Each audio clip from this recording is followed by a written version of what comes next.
Hello, art historians. We're back with our next episode in late European art. And today we're going to talk about two art movements, one called social realism and another one called Dada. And I'll talk about each of them as we start them. So we're going to start with social realism. And social realism comes out of or is influenced by realism art from France. So Courbet, the Stonebreakers, and that sort of thing. Some of that was happening in Russia too. We're going to see it in Mexico with Frida Kahlo and Diego Rivera. But basically, social realism is art that is created specifically to draw attention to real social, political, and economic conditions of the working class. And so it is an attempt to draw attention to the power structures that exist in places that specifically cause those issues. We're looking at in America, we're looking at a group of mostly white artists in what is called the Ashcan School that really looked at what life was like for poor white people, mostly in New York City. But there were some members, African-American members of the Ashcan School, particularly Romar Bearden and Jacob Lawrence, who were trying to bring attention to racism, Jim Crow, and the power structures that led to Blacks being treated in ways that continued to create socioeconomic disparity for them. And so what we're going to do is we're going to start with Jacob Lawrence. So this is one panel of a group of 60. There was a series of 60 panels, and their job is that the title of the entire series is called The Migration of the Negro. This is panel 49. And Jacob Lawrence created these between 1940 and 1941. And you're going to notice that they're on board, and that is because they were meant to be moved around and shown as an exhibit. And so he put them on board instead of canvas to reduce the possibility of, getting holes and things like that when they were transported. They're not very large, only 18 inches high by 12 inches wide. And as I said, there are a group of 60 panels that were used to document the movement of African Americans from the South up to the North through the late 19th and early 20th centuries. Each one has a number. So this is panel number 49. And then a fairly long title that when you read the 60 titles together, they tell a story. So for panel number 49, the title is They Also Found Discrimination in the North, although it was much different from that which they had known in the South. So, this piece is particularly about how once they moved to the North, the racism was not as overt, but it definitely was there. And the discrimination was not as horrific, but it definitely existed. And so their attempt to move north to escape the horrible treatment that they had in the South was unsuccessful. So you're going to see with this one, as I said, it's a set of 60. I always like to try to tell you where you can see them, if you can see them. And what's interesting about these is they were split. 30 of the panels went to the MoMA, which I've told you about before, the Museum of Modern Art in Manhattan. And the other 30 panels went to the Phillips Gallery in Washington, D.C. So they're right down the road from us. The interesting thing about how they were split is because the panels tell kind of a long story, they're split that the even numbers are at the MoMA and the odd numbers are at the Phillips Gallery, because then you still get sort of the long telling story with little pieces of it missing. If they split them 1 through 30 and then 31 through 60, one museum would have the first half and the other museum would have the second half. This way, both museums have sort of the story, just in smaller parts. So what caused the migration of the Negro? First, we have to talk about, and I need to talk about the word Negro. This is a word that at the time in 1940 was the appropriate term in the African American community, what we now call the African American community, for people of color. And the term changed over the years. Then it began to be the term that we used was Black. And then we, in the 1980s, began to use the term African American. And it's changed to even that some members of the African American community actually go back and use the word Black because,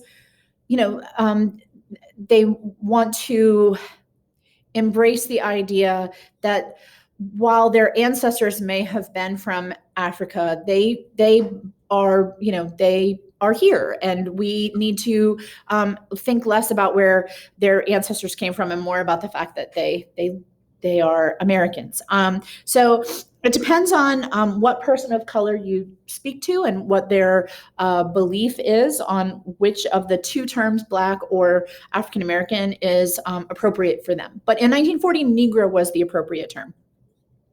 So why are the Negroes moving? Why are we looking at a group of art that is called the migration of the Negro? Why did they move to the north? Well, what was happening was, African American Black families moved in large numbers to New York City, to Chicago, to St. Louis, and they were looking for jobs. They were looking for a better chance at a successful life. Industry was booming in the North, particularly in St. Louis and Chicago and Pittsburgh, some of those places where we were, producing large amounts of steel. The railroads were still expanding.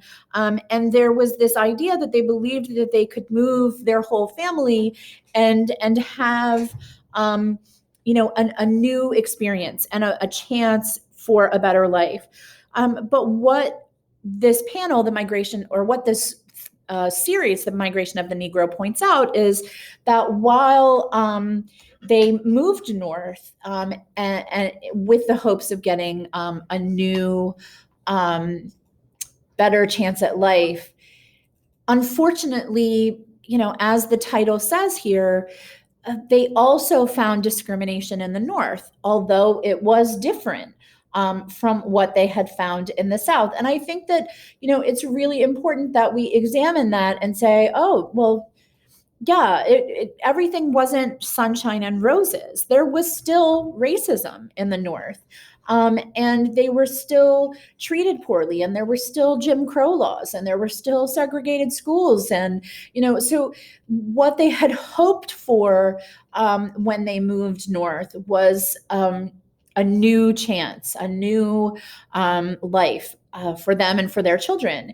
And a lot of what they got was disappointment at the fact that while it was maybe not as I said, not as violent or aggressive or overt, it was still, there was still racism. What's excellent about this series is the overall sort of unity across the series, that there is a unity of color. There's a lot of the use of this gray, a lot of these really dark figures as well.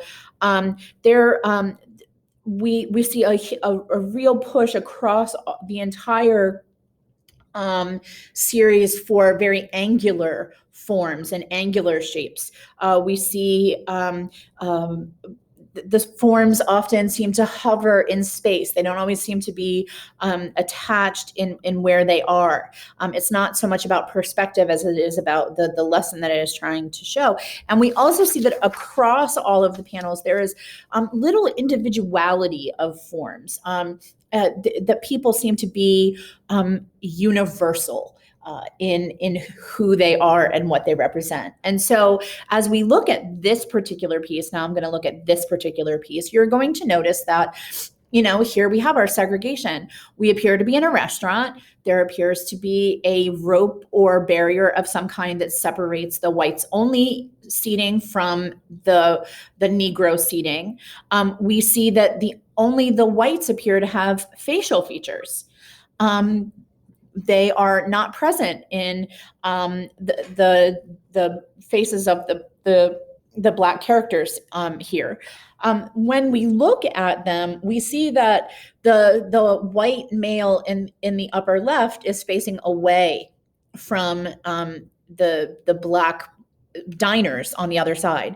We see that the white male in the lower left is engrossed in either his menu or the newspaper, and he's ignoring them. But he has exceptionally large hands, and he seems menacing. He seems like you wouldn't want to go and talk to him.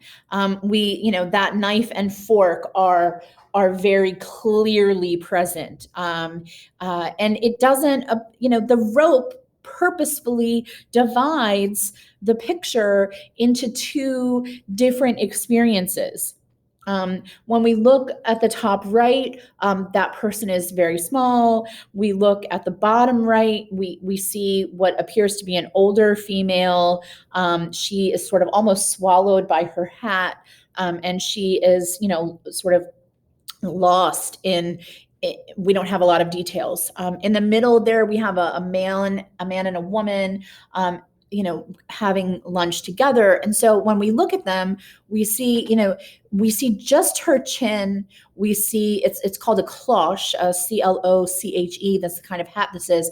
And so we can't even really see her face, but we can see that she's eating. We see that they are eating, and she has a lovely hat. They're dressed very well, but it doesn't matter. They're still kept out of the society. The colors are, we see this bright green and these bright reds, and that appears consistent again throughout the series of panels. That the faces and bodies are very geometric. These, pointed at the end of the jacket, the points at the shoulders and the knees. We're looking at very angular forms, and we see that. We're looking at it with what we frequently refer to as a bird's eye view. We appear to be looking at it sort of from above. And in that bird's eye view, we see that they are disconnected from each other. We have this neutral gray background. They have similar tables, but we can see that the experience on one side of the table is very different from the experience on the other side of the table. The right side seems crowded. The left side seems more open.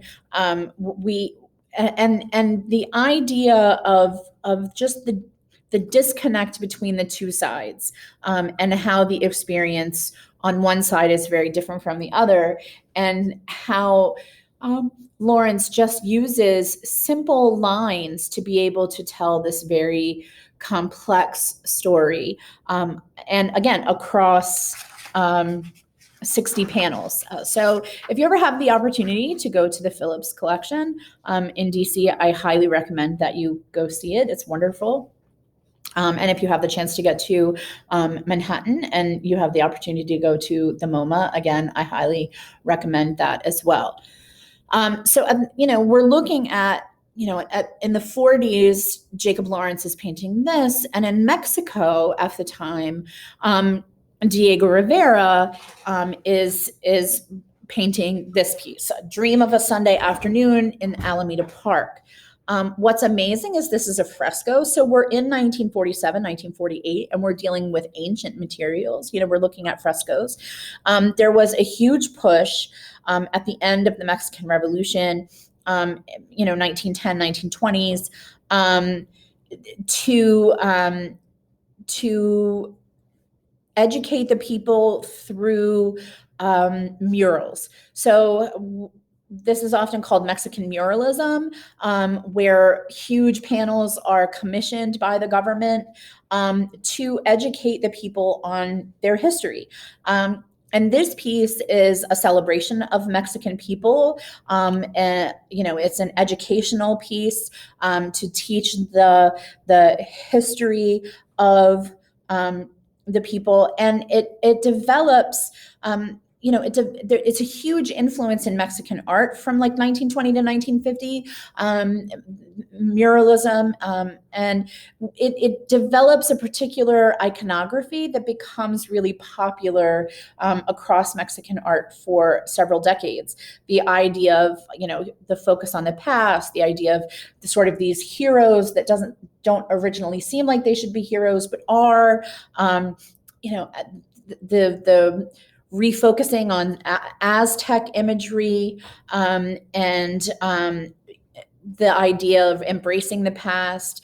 There are lots of these public buildings, these huge murals in schools. They develop a Palace of Fine Arts in Mexico City. And this ends up being sort of this huge panel that depicts famous people, historical events of Mexico. It's huge. It's 13 feet high by 50 feet long. You can't get up close to it to look at it. It really is, it's a piece that we're going to use that vocabulary word, horror vacui, where it is completely covered with imagery. And it is that word that we've used before, didactic, of a painting that is used to teach. It is meant to tell a story. It's meant to teach about history. It was originally at the Hotel Prado in Mexico City. And then in 1985, there was a horrific earthquake in Mexico City that destroyed a whole bunch of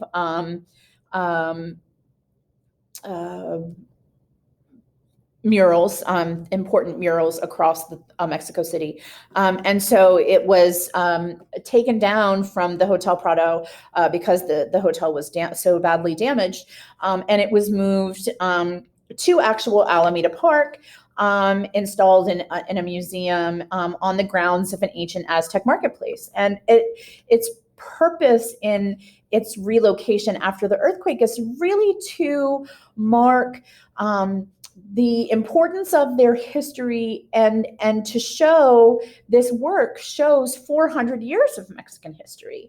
And there are hundreds of characters. I think that I read somewhere there are over 400 characters in this piece wandering through this park, which actually is in Mexico City. It's the largest park in Mexico City.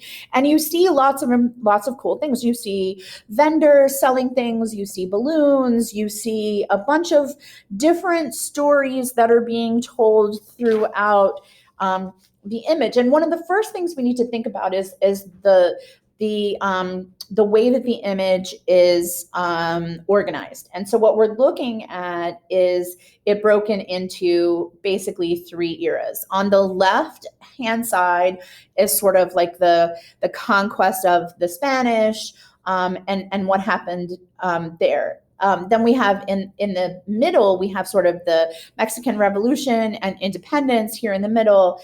And then off to the right, we see life in Mexico during what is the modern era, so in the 1940s.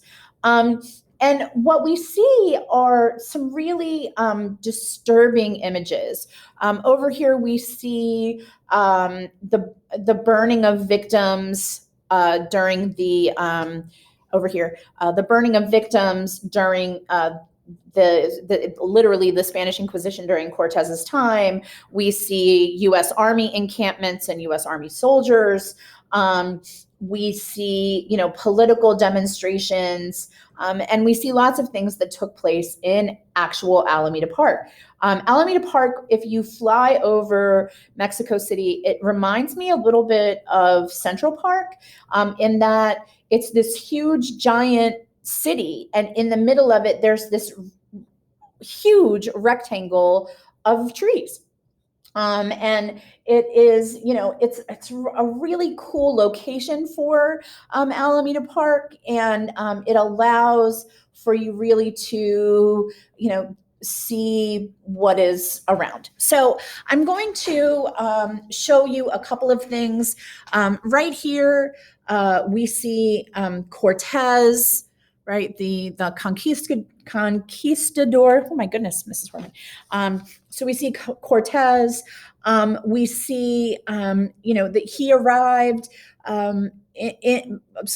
He arrived in Mexico and conquered the Aztecs, and he set in motion, like, just basically the concept of Mexico losing its independence, being a colony of the Spanish, and we see sort of some of the negative things that happen because of the introduction of Americans.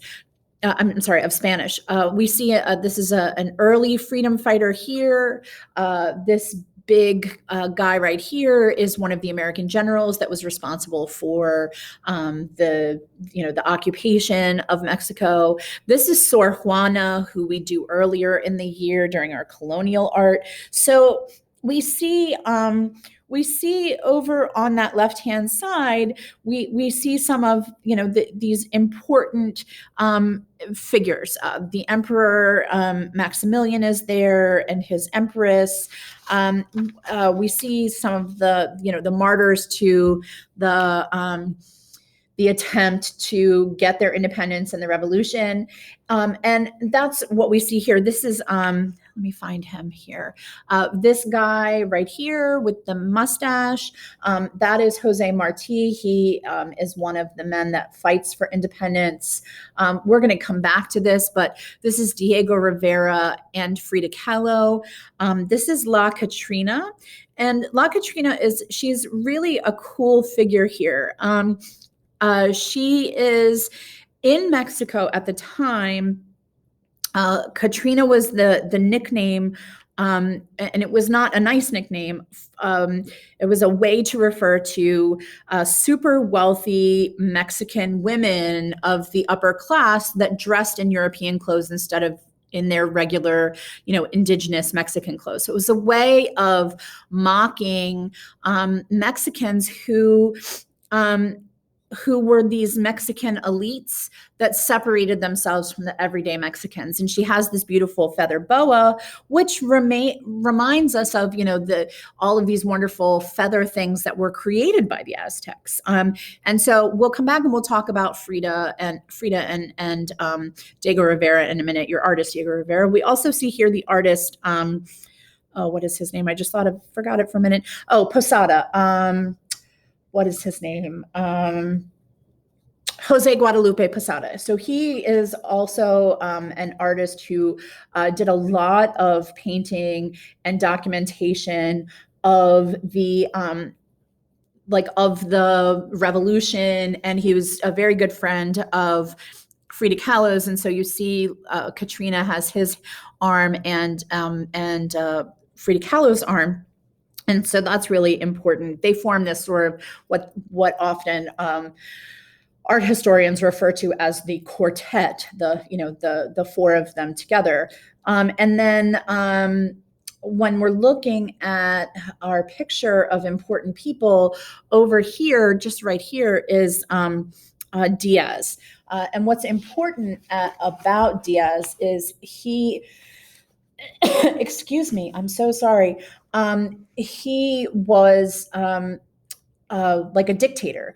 And so he's sort of up here being, he's the symbol of the old guard from like the 1880s till the early 1880. I'm looking in my notes right now. Give me 1 second. I know I have it in my notes. 1884 to 1911. See, I knew I had it in my notes. And his rule is problematic because he brings the industrial age and he improves the country's infrastructure, but he rules by force and keeps the poor poor. And so we really see sort of this battle between Diaz, who's up here, and Marty, who's down here, who is, you know, the important guy who helps bring in the new modern era of Mexican independence.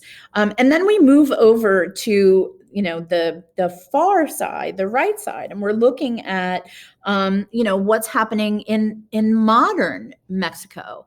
And what's disturbing as we look at what's happening in modern Mexico is we're able to see like this poor indigenous family that's being hassled here by the police. We are able to see another indigenous family being shot by people who who are part of you know, the fight for independence. But then we're dealing with, you know, more unrest after an infighting between, you know, who supported the president, and so it just becomes this very complicated and complex battle. And you know, we just are able to see the past and the present of what is happening in Mexico. And as we talked about when we did the what is the name of the painting I'm thinking about? When we did the I know that there's someone out there is hopefully thinking of me. When we did the Raphael piece, the School of Athens, you know, people who were really well versed in ancient Greek scholarship would have been able to look at the School of Athens and be able to identify what each of those are. And for us, we just need to know that, like, this is on the left-hand side is really the past, and the way that the Mexicans were treated poorly by both, you know, Americans and the Spanish, and we destroyed their religion and their livelihood, and how, you know, even in the modern Mexico, there are still, you know, troubles with, you know, people who are indigenous Mexicans being treated poorly by corrupt police. And so what he is trying to do is really bring into the viewer, you know, your thoughts about, this is an indigenous family. And this is a wealthy elite family who are watching these terrible things happen and are doing nothing. This is a wealthy elite family dressed in their European clothing instead of their indigenous clothing. And look at the girl. She has a blonde doll instead of a doll that looks like her. And so we see this, you know, we see this racism, you know, happening even between now what are, you know, the Mexican police and indigenous people. And it becomes a very difficult time in Mexico. So what we see here is an interesting, like I said, they call them the quartet. You see La Catrina here in the center. And then you see a grown Frida Kahlo who was married to Diego Rivera. And so you see Diego Rivera depicting himself as a child. And he is actually, as an adult, married to Frida Kahlo. And it's very interesting the way that he depicts them. Frida Kahlo is holding what is called the yin and the yang, which is a depiction of opposite but equally interdependent forces. So they're opposite, but they're dependent on each other, kind of like the way he sees himself and Frida Kahlo. He was her teacher, her art teacher first. Then they got married, and then they separated, and then they got back together, and they painted each other often. And so, you know, he paints himself as young and naive, and he paints her in her indigenous clothing that he encouraged her to wear. We see him as playful. And, you know, as we're looking at it, we see the past of Mexican art and the future of Mexican art. Posada was considered a great artist, and this is sort of they've taken, you know, up the mantle of being the future of art in Mexico. I love the idea that he paints himself as a child, but he looks very grown up as well. They had a very difficult and complicated relationship. He was with her until her death, but they both cheated on each other all the time. And it was never a really beautiful, happy and wonderful relationship. It was a very passionate relationship, but very fraught with issues. And I think that it's interesting that he portrays himself as sort of young and innocent. And so here's our view again of Sor Juana and the people being burned and Cortez. It's just an interesting view. All right, so then that brings us to our next time period in art, which is one of those time periods in art where I like to discuss the concept of, I once read a book about modern art that says, it doesn't say, the title of the book is How is a Painting Like a Pizza, or How is Modern Art Like a Pizza? And the idea behind this book is that modern art is not for everyone, same way that pizza toppings are not for everyone. You can identify what makes a pizza, right? There's general parameters. There's usually a crust, a sauce, and toppings. And whether that is a savory pizza, like, a cheese pizza with mushrooms on it, or a sweet pizza, like a graham cracker crust with a chocolate sauce and some whatever on top, right? There's usually, like I said, a crust, a sauce, and a topping. But not every topping is for every person. I mean, and I know that, we sort of joke about this, but, one of the common things that people talk about is whether pineapple belongs on pizza. And that's, it doesn't matter whether you like it or you don't like it, but you have a general concept that, a pizza is a sauce and crust and a topping, and everyone doesn't like the same toppings. That's sort of like modern art. And that was what this book was getting across to you. That art is meant to be identified as certain things. There was someone who created it with a purpose, and it was meant to be viewed. Not everybody likes pineapple on pizza, just like not everybody is going to like expressionism or impressionism or, Baroque. And so this is where I always give my talk, is because we're going to do a group of artwork called Dada. And Dada is what is called avant-garde art. And avant-garde, AVANT -GARDE, avant-garde. It means it's experimental. It's something new. It's something that's never been done before. And avant-garde art is really often considered to be a reaction to World War I.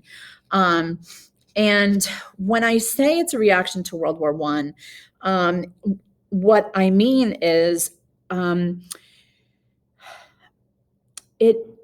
idea that art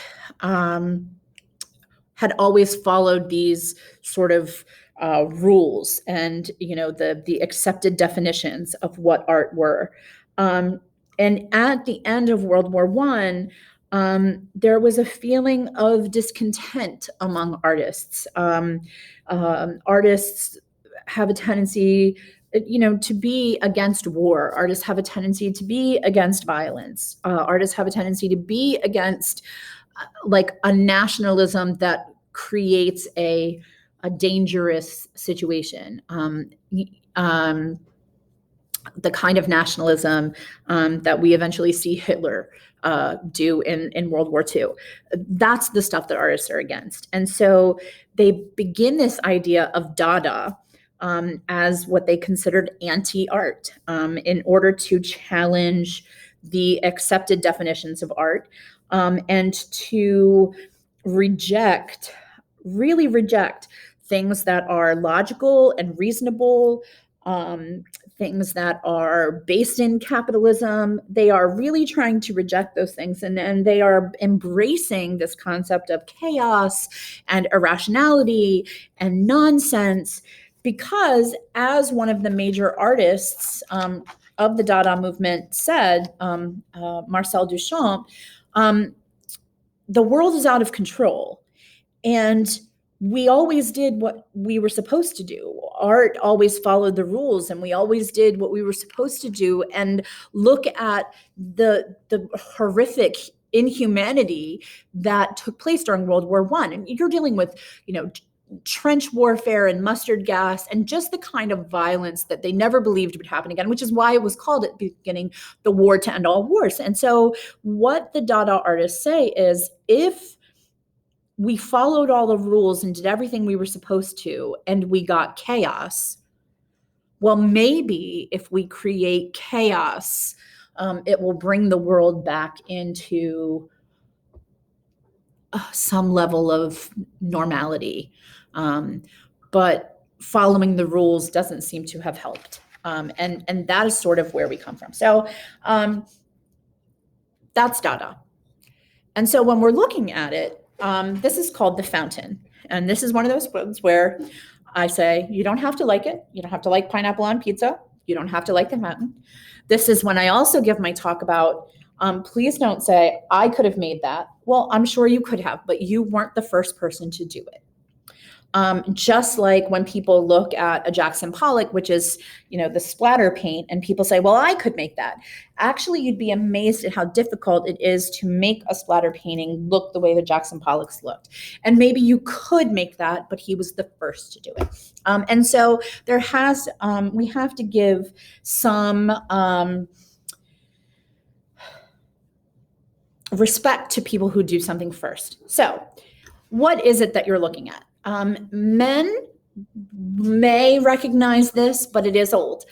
Women are less likely to recognize this. It's a urinal. And so this is at the bottom where the drain is, and this is at the top where the water could come down, right? But this is where it would drain out, okay? You have to see a couple of things here. We're gonna look at a term called ready-made, and a ready-made is something that a term that Duchamp invented. And a ready-made is this idea that you take things that already exist, change them slightly, and you make something else out of them. So this is a copy of the original. This copy was created by Duchamp in 1950. The original was created in 1917, and they don't know where it ended up. It was on a display with a new art group called the American Society for Independent Artists.